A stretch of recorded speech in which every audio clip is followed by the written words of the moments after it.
بے شک اس کے بعد پھر میں نے آپ کو بتایا علامہ ابن تیمیہ کی الصارم المسلول اور علامہ سبکی کی السیف المسلول اور علامہ ابن عابدین کی تنبیہ الغلاۃ والحکام، وہ فقہی اعتبار وہ پھر بڑی اہمیت کی حامل کتابیں ہیں۔ یہ کل 4 مصادر ہیں مجموعی طور پر، اور بقایا سینکڑوں کتب وہ ہیں جن میں کتاب الردہ یا باب الردہ کے تحت یا کتاب الجہاد کے تحت وغیرہ مختلف باب کے تحت پھر یہ ضمناً یہ بحثیں آ گئی ہیں۔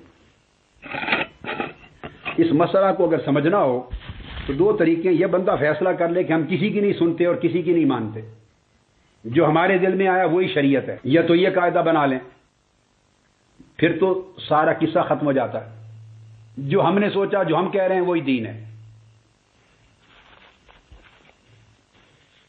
یہ تو بندہ یہ طریقہ اپنا لے تو پھر خلاصی ہو گئی کل کتب سے، 1400 سال کے پورے علمی ذخیرہ سے بھی۔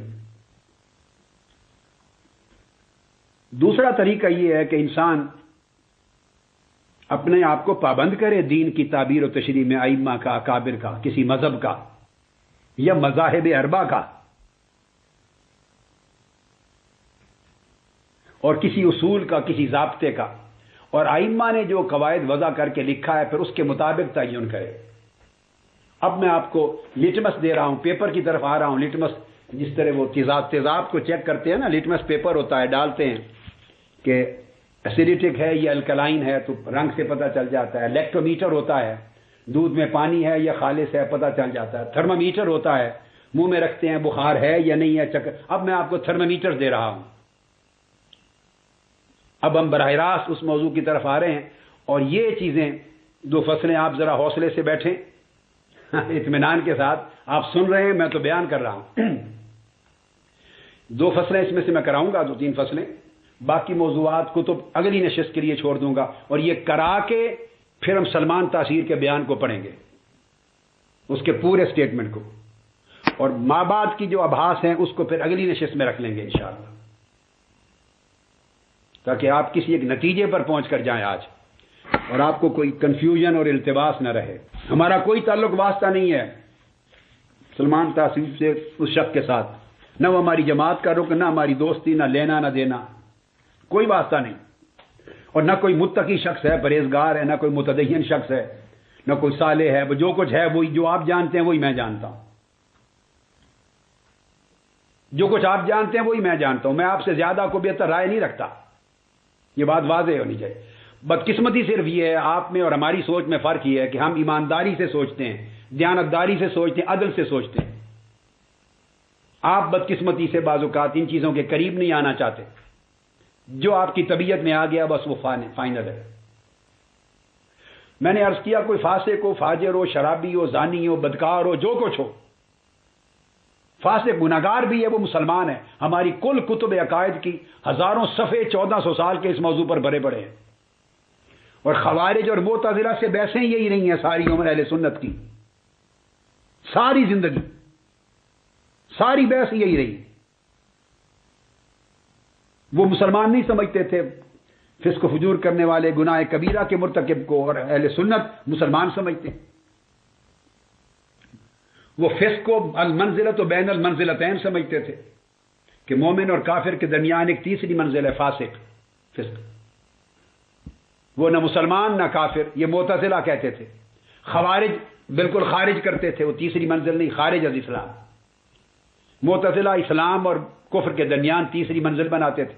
اور ہمارا اہل سنت کا عقیدہ پوری عمر بحثیں بھری پڑی ہیں، ہماری کتبیں عقائد ساری جو آپ درسوں میں پڑھتے اور پڑھاتے ہیں کہ وہ مسلمان ہیں اور مومن ہیں۔ امام ماتریدی کی کتابیں اٹھائیے، کتاب العدلہ اٹھائیے، کتاب التوحید اٹھائیے، تفسیر ماتریدی اٹھائیے، امام طحاوی کا عقیدہ طحاویہ اٹھائیے، شرح عقیدہ طحاویہ اٹھائیے، ابن عبد العز کی اٹھائیے، ملا علی قاری کا شرح عقیدہ طحاویہ اٹھائیے، امام نصفی کو اٹھائیے، شرح تفتازانی اٹھائیے، جو عقائد کی کتاب اٹھا لیں ہماری،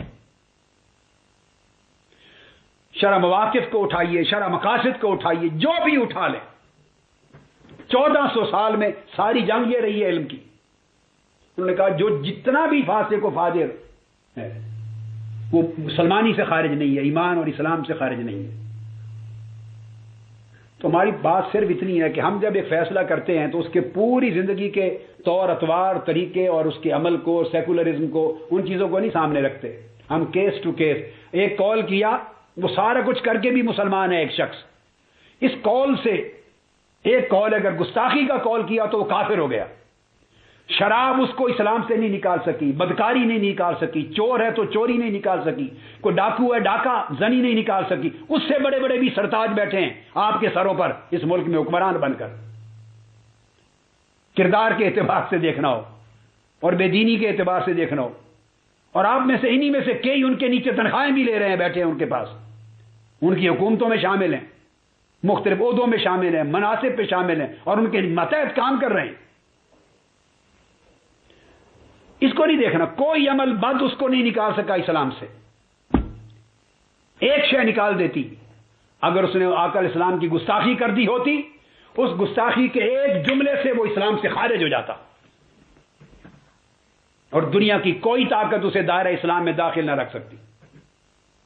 اب کل فسق و فجور اور گناہ کبیرہ اور جرائم مل کے اسے اسلام سے نکال نہیں سکے تھے, فاسق و فاجر بنا سکے تھے, مگر گستاخی کا ایک کلمہ اس کو کافر بنا جاتا ہے. یہ اتنا بڑا کلمہ ہے. اب بحث صرف اس کے تعین کی ہے کہ کس کلمہ سے گستاخی ہوتی ہے, کس سے نہیں ہوتی.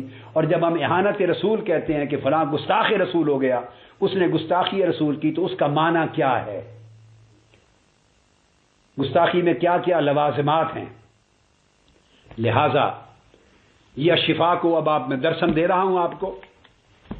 الشفا شریف ہے,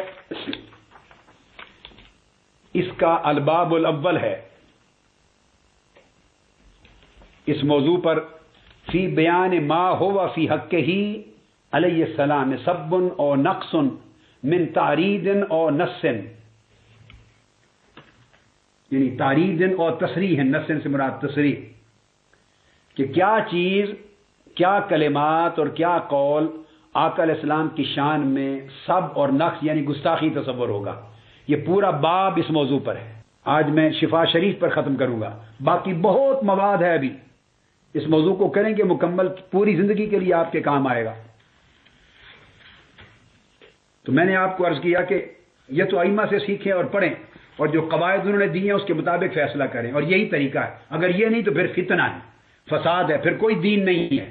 کہتے ہیں خواہ وہ کلمہ تصریحاً ہو یعنی صراحت کے ساتھ, خواہ تعریضاً خلاف صراحت ہو, اشارے میں ہو,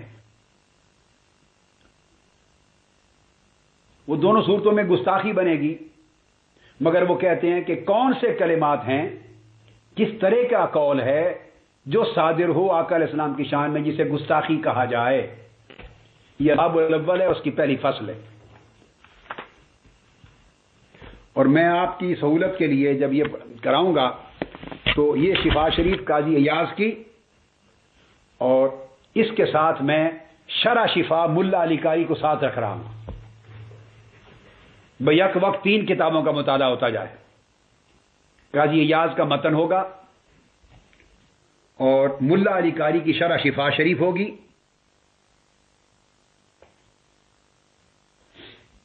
اور اس کے ساتھ امام علامہ خفاجی کی نسیم الریاض ہوگی, وہ بھی شرح شفا ہے. یعنی شفا قاضی ایاز کی 2 شرح, ملا علی قاری کی شرح و شفا اور علامہ خفاجی کی شرح و شفا نسیم الریاض, دونوں ہاتھ میں رکھ کے ساتھ رکھ کے ہم قاضی ایاز کی باتوں کا جہاں جہاں ضرورت ہوگی مطالعہ کریں گے. اب قاضی ایاز رحمۃ اللہ علیہ نے تعریف بیان کر دی ہے, تو یہی باب انہوں نے قائم کیا, اور اس کو امام خفاجی نے بھی کہ فی حق ہی باب فی بیان ما ہوا فی حق ہی سب اور نقص, یہ بیان ہے اس چیز کا خواہ تعریضاً خواہ تصریحاً, کیسا کلمہ اور کیسی عبارت ہے جو آقا علیہ السلام کی شان میں کوئی شخص کہے تو وہ گستاخی تصور ہوگی. اب یہ اس طرف آ رہے ہیں. قاضی ایاز رحمۃ اللہ, پہلے میں قاعدے کی بات آپ کو بتا لوں, شروع سے ہی آپ کی آنکھیں کھل جائیں اس موضوع پر. وہ یہ کہ کسی فعل کو آقا علیہ السلام کی گستاخی تصور کرنا, اس کے لیے پہلی بات لازم ہے کہ وہ اس میں حضور علیہ السلام کا ذکر کرے. اب بڑی توجہ سے سنیں، کیونکہ آگے میں تمام امثال بیان کروں گا کہ وہ آقا علیہ السلام کا ذکر کرے اور حضور علیہ السلام کا ذکر کر کے آپ کا نام لے کر یا اللہ کا نام لے کر یا قرآن کا نام لے کر یا سنت کا نام لے کر یا شریعت محمدی کا نام لے کر یا حکم رسول کا نام لے کر یا شریعت نبی کا نام لے کر یا آقا علیہ السلام کی ذات و صفات کا نام لے کر اس کے بعد جو کلمہ اہانت اس نے کہا ہے تصریحاً یا تعریضاً، پھر وہ کلمہ منسوب ہو آقا علیہ السلام کی طرف۔ اور اگر کسی شخص کے پورے کلام میں سیاق سے سباق تک اول تا آخر اس نے نام ہی نہ لیا ہو آقا علیہ السلام کا،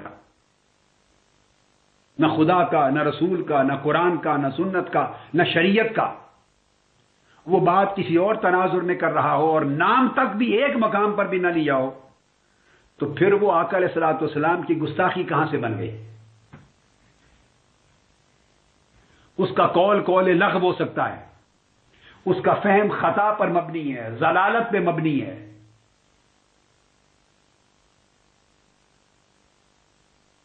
خلاف منصب بات ہو سکتی ہے، بےہودہ بات ہو سکتی ہے، تفسیق ہو سکتی ہے، فسق ہو، جو چاہیں کہہ لیں، مگر اہانت رسول صلی اللہ علیہ وسلم کا قاعدہ ائمہ سے لینا ہوگا۔ یہ پڑھیے، اب قاضی ایاز پہلا باب تعریف کرتے ہیں کہ گستاخی کیا ہے۔ عبارت ہے قاضی ایاز فرماتی ان جمیع من علم، اے بندے جان لے کہ گستاخی کیا ہے، ان جمیع من سب النبی صلی اللہ علیہ وآلہ وسلم۔ اب انہوں نے ایک ایک چیز کی وضاحتیں کر دی ہیں، ایک ایک چیز کی۔ اب اس کے بعد ہمیں اپنی طرف سے کوئی قول ان میں ڈالنے نکالنے کی حاجت نہیں رہے گی، تمام قواعد آؤٹ لائن مقرر کر دی انہوں نے۔ تو قاضی ایاز رحمۃ اللہ علیہ نے فرمایا، اور یہ بات یاد رکھ لیں، یہی تعریفات جمیع ائمہ نے اپنی کتب میں کی ہیں۔ امام سبکی نے السیف الملول میں قاضی ایاز ہی کو نقل کیا سارا کا سارا، ابن تیمیہ نے بھی جہاں جہاں بیان کیا سارا مسلم اسی طرح۔ یہی تصریحات آگے ہماری کتب فقہ حنفی میں بھی آئیں گی،